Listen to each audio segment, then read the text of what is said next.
Namaskar, welcome to Ekaksha. I am Nipa Das, and today we will discuss the third English story of class 9, and the name of the story is Weathering the Storm in Ersama, which has been taken from your supplementary reader Moments. মৰমৰ ছাত্ৰ ছাত্ৰীসকল, আজি আমি নৱম শ্ৰেণীৰ ইংৰাজীৰ তৃতীয়টি story আলোচনা কৰিম, and the name of the story is Weathering the Storm in Ersama, আৰু এই ষ্টৰীটো তোমালোকৰ supplementary reader Momentsৰ পৰা লোৱা হৈছে. In the last class we discussed part 1, and today we are going to discuss part 2. আজি আমি part 2 আলোচনা কৰিম. So let's get started. As they waded through the waters, the scenes they witnessed grew more and more macabre.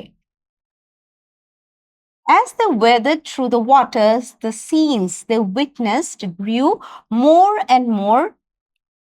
macabre. As they waded মানে পানীৰ মাজেৰে তেওঁলোকে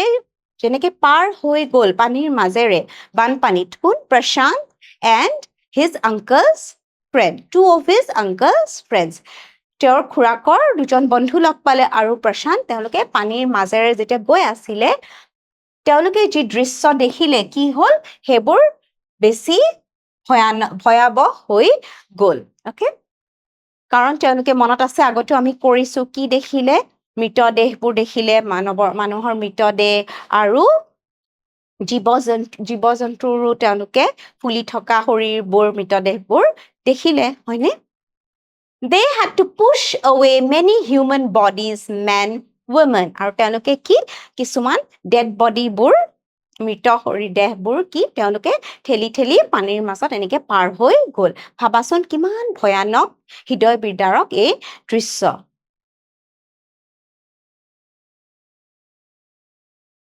And carcasses of dogs, goats, and cattle that the current swept against them as they moved ahead. আৰু অকল মানুহৰ মৃতদেহে নহয় বিভিন্ন গৰু ছাগলী হয়নে এইবোৰৰ কি হ'ল শৰীৰবোৰ তেওঁলোকে কি গোটেই পানীত হেবোৰ মৃতদেহবোৰ পালে আৰু কেনেকে আহিলে the current swept against them as they moved ahead. Current swept মানে পানীৰ খুটে বুৱাই লৈ আহিছিলে এই dead bodiesবোৰ. In every village that they passed মানে প্ৰত্যেকখন গাঁৱত তেওঁলোকে যে তাৰ মাজে মাজে পাৰ হৈ গৈছিল they could barely see a house standing barely মানে কোনোমতে তেওঁলোকে এটা দুটা ঘৰহে থিয় হৈ থকা অৱস্থাত দেখিছিল তাৰমানে ঘৰ নাই গোটেই ঘৰবোৰ হে বানপানীত উটি ভাহি গ'ল Prashant now wept out loud and long আৰু এই পৰিস্থিতি এইবোৰ দেখি প্ৰশান্তে কি কৰিলে খুব কান্দিব ধৰিলে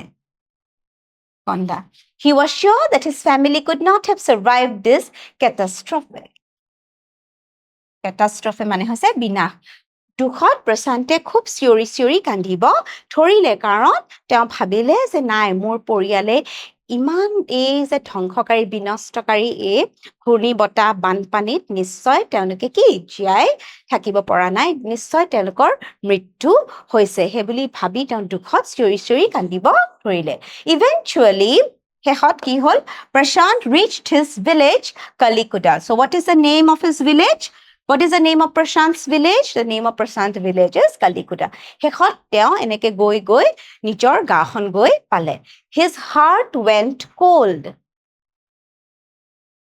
Where their house once stood, there were only remnants of its roof. গৈ তেওঁৰ খুব দুখ বেদনা পালে কিয় দেখিলে যে য'ত তেওঁলোকৰ ঘৰটো আছিলে তাতে কি আছিল অকল তেওঁলোকৰ ছাদখনৰ এটা অৱশিষ্ট অংশহে আছিলে গোটেই ঘৰটো ভাঙি চিঙি মানে উটুৱাই পানীত মানে উটি ভাহি গ'ল আৰু মানে ঘৰটো নাইয়ে অকল অৱশিষ্ট অংশ অলপহে আছে Some of their belongings মানে তেওঁলোকৰ ঘৰৰ কিছুমান বস্তু কি হৈছিলে Belongings were caught,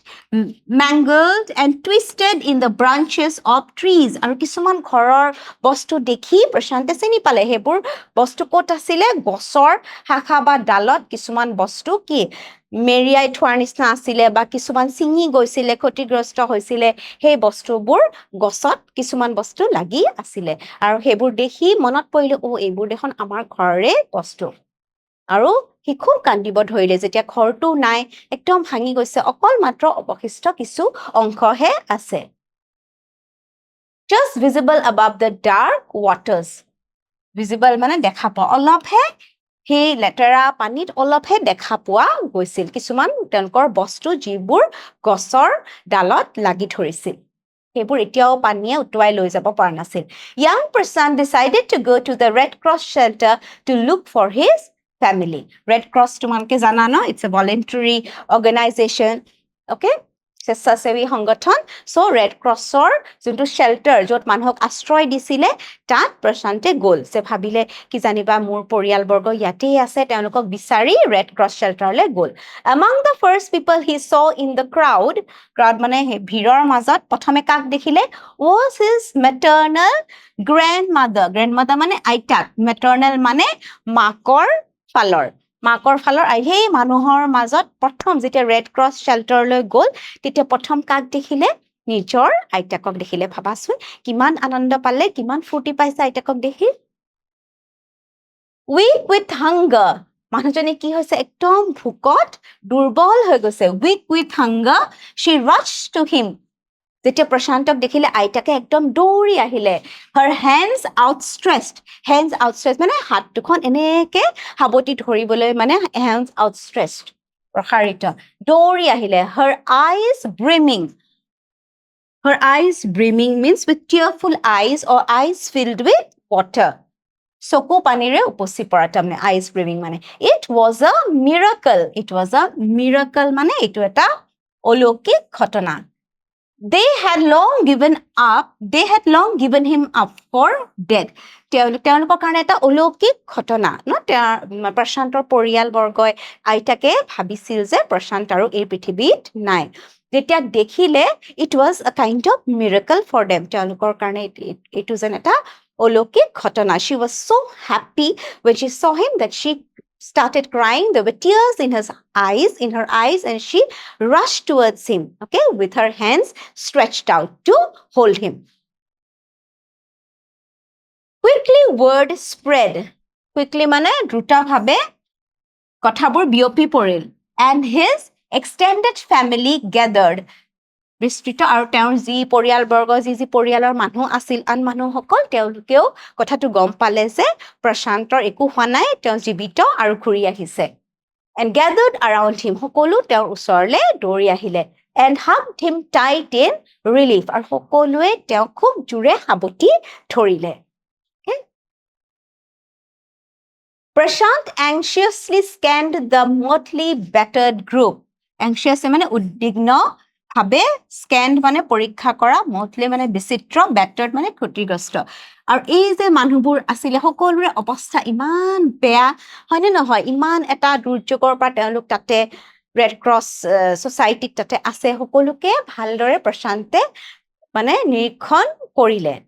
সেই ক্ষতিগ্ৰস্ত মানুহখিনিক নিৰীক্ষণ কৰিলে চালে his brother and sister his uncles and aunts they all seemed to be there আৰু তেওঁৰ ভাই ভনীয়েক খুৰাক খুৰীয়েক সকলোবোৰ তাত আছিলে By the next morning as he took in the desperate situation in the shelter desperate মানে নিৰাশ he decided to get a grip over himself যেতিয়া সেই তাতে অস্থায়ী যিবোৰ বনাই দিছিলে আৰু মানে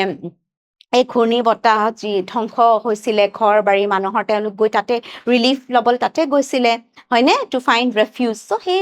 সেই চিটুৱেশ্যনটো দেখি তেওঁৰ মনটো খুব বেয়া লাগিছিল খুব নিৰাশ হৈ গৈছিল কিন্তু তেওঁ ভাবিলে যে মই এনেকে বহি থাকিলে নহ'ব মই কিবা এটা কৰিব লাগিব He sensed the deathly grief settling upon the 2,500 strong crowd in the shelter. He sensed মানে অনুভৱ কৰা deathly grief মানে মৃত্যুৰ দৰে দুখ okay settling among the 2,500 strong crowd in the shelter আৰু তাত কিমান মানুহ আছিলে almost 2,500 মানুহ তাত আছিলে তেওঁলোক সকলো তাত আছে কাৰণ তেওঁলোকৰ ঘৰ সব ধ্বংস হৈ গ'ল হয়নে নহয়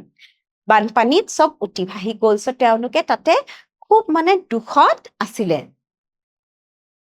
আৰু সেই দুখটো প্ৰশান্তে অনুভৱ কৰিব পাৰিছিল 86 lives were lost in the village আৰু তেওঁলোকৰ গাঁৱৰ কিমান মানুহৰ মৃত্যু হ'ল 86 people died okay lost their were lost মানে তেওঁলোক হেৰাই গ'ল মানে নিশ্চয় তেওঁলোকৰ মৃত্যু হ'ল all the 96 houses had been washed away আৰু তেওঁলোকৰ গাঁৱত কিমান ঘৰ আছিলে কেইটা ঘৰ আছিল 96 okay আৰু গোটেই ঘৰবোৰ কি বানপানীত উঠি গ'ল তাৰমানে প্ৰথমে ঘূৰ্ণী বতাহ প্ৰচণ্ড একদম ৰুদ্ৰমূৰ্তিত ঘূৰ্ণী বতাহ আহিলে হয়নে তাৰপিছত বৰষুণ হৈ পানী হৈ বানপানী হৈ এই ঘটনাবোৰ হ'ল It was their fourth day at the shelter আৰু সেই ৰেড ক্ৰছ shelter তেওঁলোকে কিমান দিন আছে ইয়ালে 4 দিন হ'ল তাত থকা So far they had survived on green coconuts আৰু ইমান দিন সেই মানুহখিনি কি খাই জীয়াই আছিলে নাৰিকল খায় But there were too few to go around such a tumult of people হুলস্থুল okay তাৰপিছত কিন্তু ইমানটোৰ খাদ্য নাই হয়নে মানুহ কিমান almost 2500 Prashant all of 19 years so now we know how old is Prashant is 19 years old decided to step in as leader of his village if no one else did ভাবিলে যে গাঁওখনৰ নেতা হিচাপে তেওঁৱে এই পৰিস্থিতিত সকলোকে নেতৃত্ব দিব লাগিব যদি আন কোনেও নেতৃত্ব নিদিয়ে তেওঁ নেতৃত্ব দি মানুহখিনিক সহায় কৰিব লাগিব he organized a group of youths organized মানে হৈছে সংগঠিত কৰিলে মানে কিছুমান যুৱকক তেওঁ সংগঠিত কৰিলে and elders আৰু কিছুমান বয়োজ্যেষ্ঠ মানুহকো মানে মিলাই ললে আৰু ডেকা মানুহ বয়সীয়াল মানুহ সকলোৱে মিলিজুলি কি কৰিলে এটা সংগঠিত কৰিলে তেওঁলোকক to jointly pressurize মানে যৌথভাৱে জোৰ দিয়া কাক জোৰ দিছিলে to pressurize the merchant মানে হৈছে ব্যৱসায়ী once again to part with his rice আৰু তাত যি ধনী ব্যৱসায়ী আছিলে যে তেওঁলোকক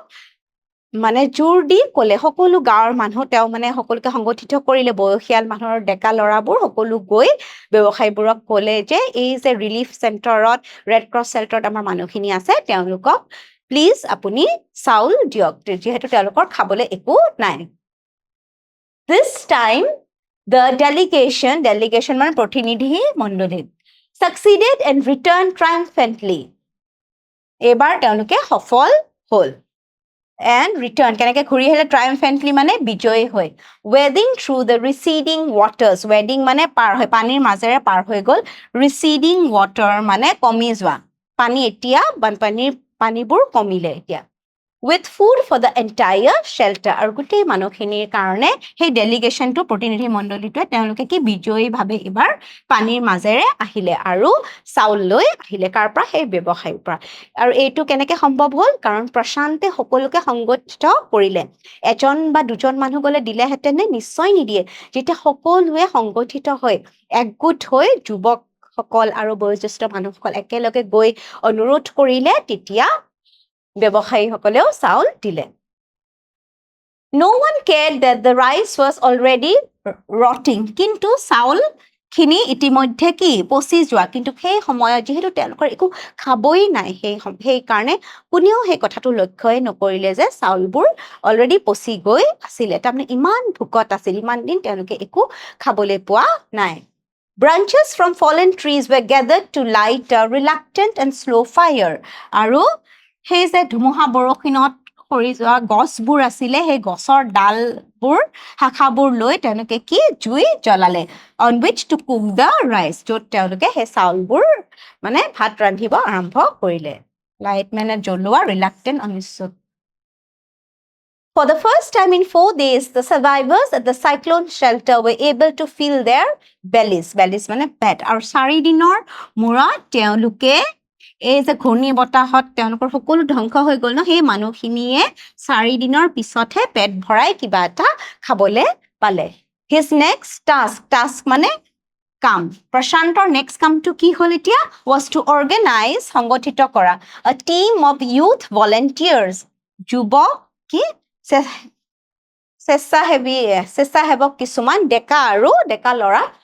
স্বেচ্ছাসেৱকবোৰ লৈ to clean the shelter of filth, urine, vomit and floating carcasses. তাৰমানে তেওঁলোকৰ ঠাইডোখৰ filth মানে খুব লেতেৰা হৈ গৈছে হয়নে নহয় বানপানীত কি হৈছে গোটেই লেতেৰা বস্তু মৃতদেহ ন উপঙি আহা মানে মৃত জীৱ জন্তু আৰু মানৱ কিছুমান মৃতদেহ এইবোৰ গোটেই লেতেৰা হৈ গৈছে হয়নে নহয় লগতে কি আছে ইউৰিন ভমিট এণ্ড ফ্লোটিং কাৰ্কাছেছ উপঙি আছে ডেড বডিজবোৰ সেইবোৰ গোটেই চাফা কৰিবলৈ কি কৰিলে কিছুমান যুৱকক মানে স্বেচ্ছাসেৱক কিছুমান গোটাই ল'লে তাৰ পৰাই যে 2500 মানুহ আছিলে তেওঁলোকে তাৰ পৰাই ডেকা ল'ৰাসকলক এই কামবোৰ মানে এই ঠাইডোখৰ চাফা কৰিব ক'লে কাৰণ লেতেৰা হৈ থাকিলে মানুহৰ কি হ'ব আৰু বেমাৰ আজাৰ হ'ব হয় নহয় and to tend to the wounds and fractures of the many who had been injured আৰু যিসকলে injured আঘাতপ্ৰাপ্ত হৈছিলে তেওঁলোককো সেই যুৱকসকলক কি কৰিব কৈছে তেওঁলোকৰ সেই ঘা বা যাৰ হাড় ভাঙিছে সেইবোৰ চোৱাচিতা কৰিবলৈ দিলে tend to the wounds মানে ঘা fractures মানে যাৰ ধৰা হাড় ভাঙিছে সেইবোৰক সকলোকে চোৱাচিতা কৰিবলৈ দিলে on the 5th day পাঁচ দিনৰ দিনা কি হ'ল a military helicopter flew over the shelter and dropped some food parcels it then did not return আৰু 5th day পঞ্চম দিনা কি হ'ল ওপৰত এখন মিলিটাৰী হেলিকপ্টাৰ উৰা মাৰিলে আৰু ওপৰৰ পৰা তেওঁলোকক কিছুমান লাগতিয়াল বস্তু মানে খাদ্য বস্তু পাৰ্চেলবোৰ ওপৰৰ পৰা পেলাই দিলে কিন্তু এবাৰে আহিলে তাৰ পিছত আৰু তেওঁলোকে সেই মিলিটাৰী হেলিকপ্টাৰখন দেখা নাই তেতিয়া তেওঁলোকে কি কৰিব চোৱা the youth task force gathered empty utensils empty মানে খালি utensils বাচন বৰ্তন সো এই ডেকা লৰাবোৰে তেওঁলোকে যে এটা সংগঠিত হ'ল তেওঁলোকে কি কৰিলে খালি বাচন বৰ্তন কিছুমান গুটালে then the empty utensils খালি বাচন বৰ্তন গুটালে then they deputed the children to lie in the sand left by the waters around the shelter with these utensils on their stomach তাৰপিছত কি কৰিলে সেই তাত থকা সৰু ল'ৰা ছোৱালী বুৰক সেই বালিত শুই দিব ক'লে আৰু শুই দি কি কৰিলে around the shelter with these utensils on their stomach আৰু তেওঁলোকৰ পেটত এই বাচন বৰ্তন ধৰা থালবোৰ লৈ শুই দিব ক'লে কিয় কৈছে যেন ওপৰৰ পৰা যেন দেখা পায় হেলিকপ্টাৰে যে they are in need of food they are hungry so look at this picture চোৱাচোন এই ফটোখনলৈ চোৱা কিদৰে বাচ্চাবোৰ এই ল'ৰা ছোৱালীবোৰ সৰু ল'ৰা ছোৱালীবোৰ এইদৰে শুই গৈছে আৰু তেওঁলোকে এই যে বাচন বৰ্তনবোৰ দেখিছানে তেনেকে থৈ আৰু এইবোৰ কেম্পবোৰ অস্থায়ী কেম্প কেনেকে আছে তেওঁলোকে ন ওপৰৰ পৰা যেন দেখিলে যেন গম পায় যে they need food to communicate to the passing helicopters that they were hungry communicate মানে যোগাযোগ কৰিবলৈ যে ওপৰে পাৰ হোৱা হেলিকপ্টাৰক এটো যোগাযোগ কৰিবলৈ it was a kind of signal যে এনেকে দেখা পালে তেওঁলোকে যেন ওপৰৰ পৰা গম পায় যে এওঁলোক খুব ভোকত আছে আৰু কিবা আমি খাদ্য বস্তু দিব লাগে the message got through আৰু এই তেওঁলোকৰ এই যোনটো বাৰ্তা ওপৰৰ পৰা হেলিকপ্টাৰ এটো গম পালে and after that the helicopter made regular rounds okay নিয়মিত ভাবে এই বাৰ্তাটো পাই নিয়মিত ভাবে তেওঁলোকে হেলিকপ্টাৰে কি কৰিলে rounds of the shelter air dropping food and other basic needs আৰু ওপৰৰ পৰাই বস্তুবোৰ লাগতিয়াল বস্তু খাদ্য বস্তুৱে হওক আৰু বিভিন্ন লাগতিয়াল বস্তু ওপৰৰ পৰা পেলাই দিলে এইদৰে মানুহবোৰে তেওঁলোকৰ বস্তুবোৰ পালে Prashant found that a large number of children had been orphaned. আৰু প্ৰশান্ত আৰু এটা কথা গম পালে যে ল'ৰা ছোৱালীবোৰ বিভিন্ন ল'ৰা ছোৱালী তেওঁলোকে কি অনাথ হৈছে তেওঁলোকৰ মাক ঢুকাইছে দেউতাক ঢুকাইছে বহুতৰ মাক দেউতাক দুইজনেই ঢুকাইছে He brought them together and put up a polythene sheet shelter for them. আৰু পলিথিনেৰে কি shelter ঘৰৰ নিচিনা তেওঁলোকৰ কাৰণে বনাই দিছে Women were mobilized মানে সংগঠিত কৰা to look after them আৰু মহিলাসকলক কি এই অনাথ ল'ৰা ছোৱালীবোৰক চোৱাচিতা কৰিবলৈ প্ৰশান্তে দায়িত্ব দিলে while the men secured food and materials for the shelter আৰু what did the men do মতা মানুহসকলে কি খাদ্য আৰু বিভিন্ন বস্তু প্ৰাপ্ত কৰা মেটেৰিয়েল বস্তুবোৰ অনা নিয়াত সহায় কৰিছিল As the weeks passed, এইদৰে সপ্তাহবোৰ পাৰ হৈ গ'ল, Prashant was quick to recognize that the women and children were sinking deeper and deeper in grief. So Prashant jitore homoy par hoi gol, Prashante dekhile, what did he see? He saw that the children and women were becoming more and more sad. Okay? Teloke besi depressed hoi goi ase. Okay? Ruba aru gobhir. Sinking deeper and deeper in their grief. Iman dukhot, tetalok dukhtu besi gobhir he hoi goise. Okay? They were in a state of depression. Tetya Prashante ki bhabile? He persuaded the women to start working in the Food for Work program started by an NGO. NGO mane non-government organization. NGO eta program start korise. Program tur naam ki?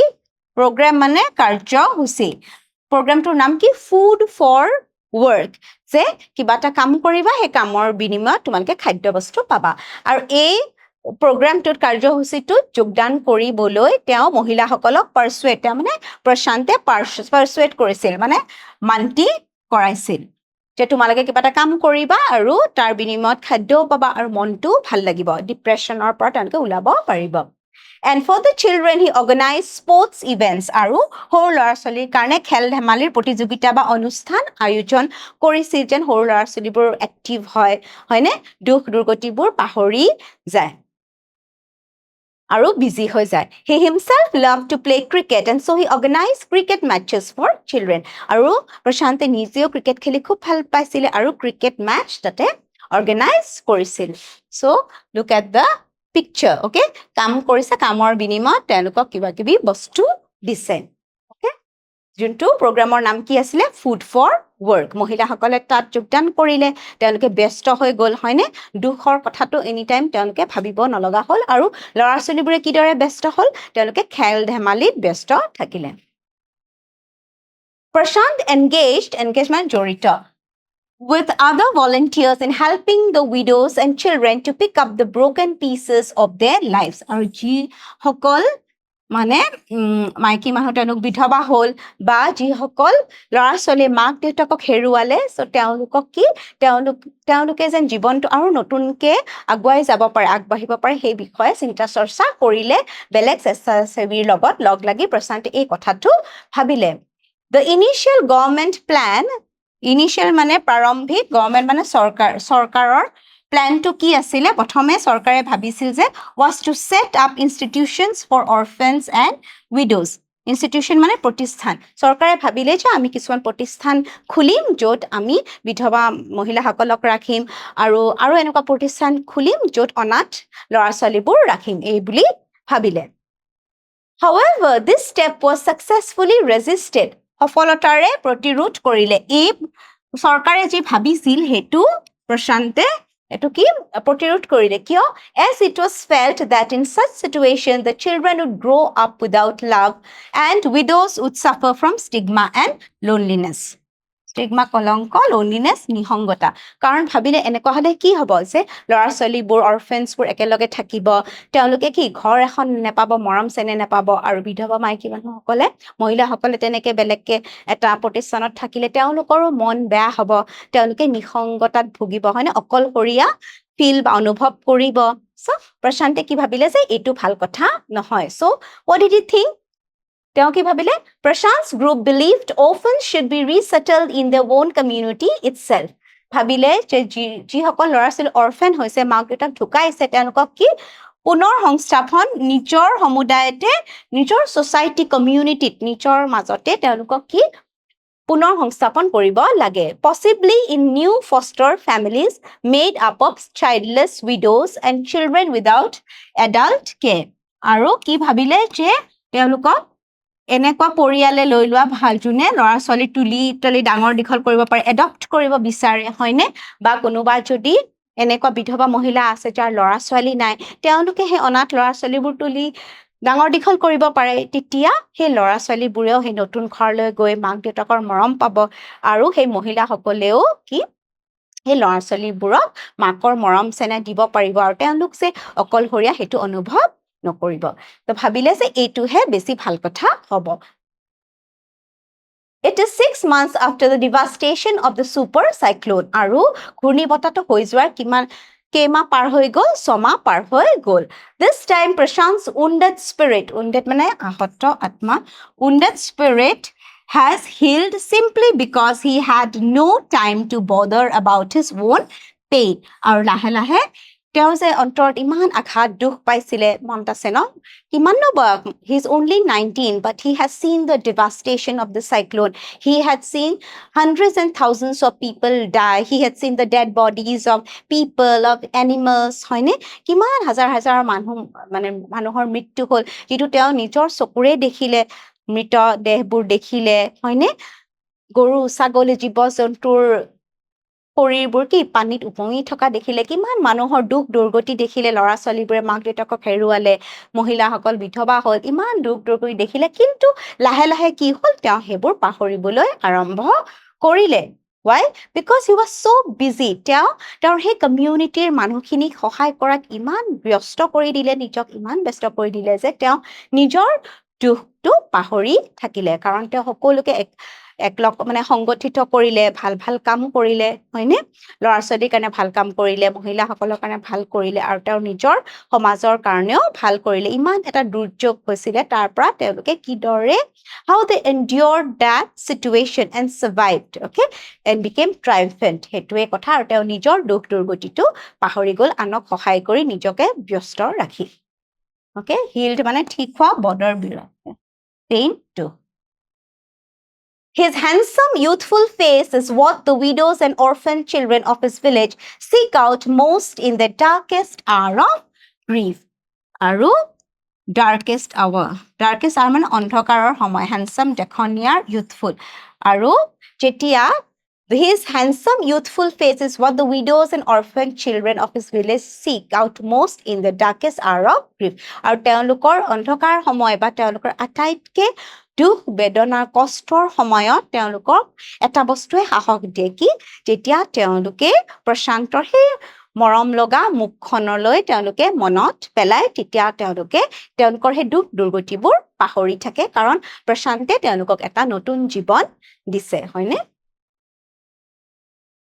So students, we have come to the end of the story, Weathering the Storm in Ersama, where we had seen the strength of Prashant and the people of his village, the inner strength, the mental strength, how they could survive and endure the cyclone and become triumphant at last. So to see if you have understood the story, let me ask you a few simple questions. Tumalike মোৰ লগতে উত্তৰ দিব চেষ্টা কৰিবা. First question, the government's initial plan was to resettle orphans and widows in institutions. True or false? True. Number 2, Prashant's leadership helped the villagers receive food and other supplies from helicopters. True or false? Yes, it is true. Number 3, Prashant's compassion and leadership became a source of strength for the widows and orphan children in his village. True or false? Yes, it is true. So students, we have come to the end of the third English story of class 9, Weathering the Storm in Ersama. See you in the next class. Take care. Thank you.